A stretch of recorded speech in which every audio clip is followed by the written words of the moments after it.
Explain to people where we are right now. We are next to my two sons' bedroom. So I still see the hologram of it. So this would be their window right here. And technically we're in the Pacific Palisades. Technically, we're in your house. Yeah, yes. This is why I enjoy spending a lot of time here. Because, Even the sign behind us. well, you know, when Heidi's new album came out, I don't have much opportunity to promote it. So I was like, oh, I'll just paint it in the former living room. One of the interesting things I just noticed is the hummingbirds are still here.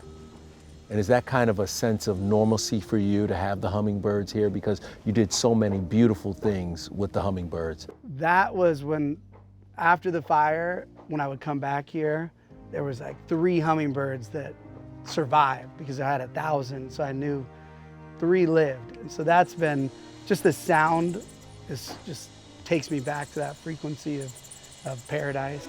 How often are you here? At least 3 to 4 days a week. Which is wild. Yeah. Because what we hear in the background, we hear the sounds of construction in the background, but really outside of the construction, there's nothing else here. Your kids haven't been back here, have they? No, they will never come back here. How are you, or where are you in the rebuilding phase? Because you didn't have insurance, correct? No, so everyone like in January got dropped from the big insurance, and then when they emailed everybody, oh, your GPS is next to a fire hazard, you can't renew. But unfortunately, the city now has new zoning requirements, and I would have to put 1.2 million in caissons into the foundation here. So you are not going to rebuild here. What are you going to do? I'm looking at putting an Airstream on the lot to be able to spend the night. But, you know, one thing the fire taught me is I don't live so far in the future like I used to. You know, I was imagining my sons playing at Pali High, and if he would be a quarterback, or if would he do so, you know, so I did so many things in my head that are now all pretty much impossibilities. So I've kind of dialed back, you know, past what I see pretty close. So you're not coming back, are you? I mean, I would, again, in a perfect world, you know, something happens, but I don't see anything on my schedule coming up where $1.2 million falls into my lap that I'm like, oh, we got that extra $1.2 million to put into the dirt before we even start building. So, but again, I'm optimistic. I would love to. This was an incredible natural disaster, and people don't realize how big of a disaster it was. You will call it a natural disaster. After you spend 1 year researching and knowing every detail, it's not natural when something could have been prevented, and it's not unprecedented. Is this what is motivating you to run for mayor? Is this part of what's motivating you to have a run for office? I mean, it's my experience this last year and what it's taught me about these leaders, and just to see the amount of negligence and that people can burn alive, and they make excuses and they lie on it, and there's cover-ups, you know, again, allegedly, however you want to, but it's right, very, right. You know, I know it's a news thing. So in my vision of what I've seen, it's horrific what these people in power are able to get away with and do. And the more I was waiting for somebody else to like come, and since nobody else, I was like, oh, well, I won't be able to sleep at night. I won't be able to be a father or a grandfather and not be able to tell my kids and my grandkids, oh, I fought for my community, I fought for my city, I did everything I could. And whether or not, you know, I don't win, and I'm gonna keep fighting, but my platform can only be so powerful without being able to sit. What I've learned, these people literally, you have to be them to make real change. After the fires, you were able to blow Heidi's song up to really earn money for the family. It was so great because it gave me this false sense of being able to rebuild, because I still was in a time machine of what music, how it paid from when I was growing up to what it does now. But I was in the energy of, to Heidi, we're gonna get a new house off your music. And I truly, you know, she was smart to never believe me and never played pretend with me, and was like, I don't know, honey, you know, maybe you should go to sleep. You thought millions was coming in. 100%. Spencer Pratt is now ready for his next chapter, author. He is dropping a new tell-all book about how he really became famous, The Guy You Love to Hate, Confessions from a Reality TV Villain, out January 27th. Why now? Because it is my sense that this is you saying, hey, don't be fooled by the TV persona, or at least let me explain these moments that you've seen. After the house burned down and, you know, the world got behind my wife's music and there was just this moment of this redemption arc, that was when the publishers in, you know, I would say January of 2025 have reached out and asked. And obviously I've always had my reality and what the world has thought of me. I never was too concerned about, because I knew there was always a plan and there was goals, and anyone that was around me knew this was a mission that was executed too well from day one. All right, well, my answer is no. Sweet. My answer is get out of my car. I was just enjoying myself with my wife, and I get crying sisters in front of me. A very famous person gave you some interesting advice about going out and being the best villain in the world. Who was that? David Foster, shout out the Foz man. He told me I needed to be like Simon Cowell. And you embraced the be the villain kind of thing. And you talk about that in the book, that you became this guy. Was that really you? You know, the first few seasons, it's all acting.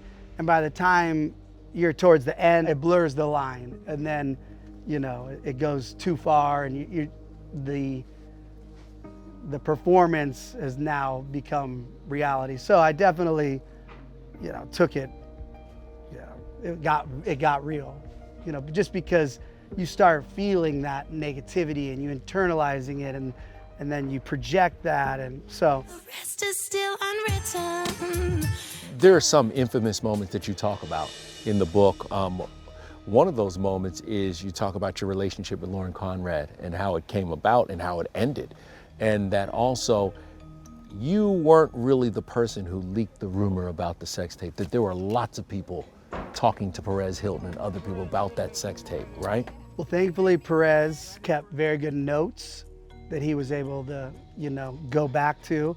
And, you know, again, if I go back in time, I'm doing it again. So I'm not trying to, if Perez called me right now and asked me as a source to somebody that's on my show that I think any press is good press for our show, and of course I'm saying, yeah, I heard that's true. I heard that this guy's trying to sell it to TMZ, So in my brain, it makes complete sense. In the audience, you know, with the tears, with the mascara and the good music, it seems way more tragic. No, what you did. What did I do?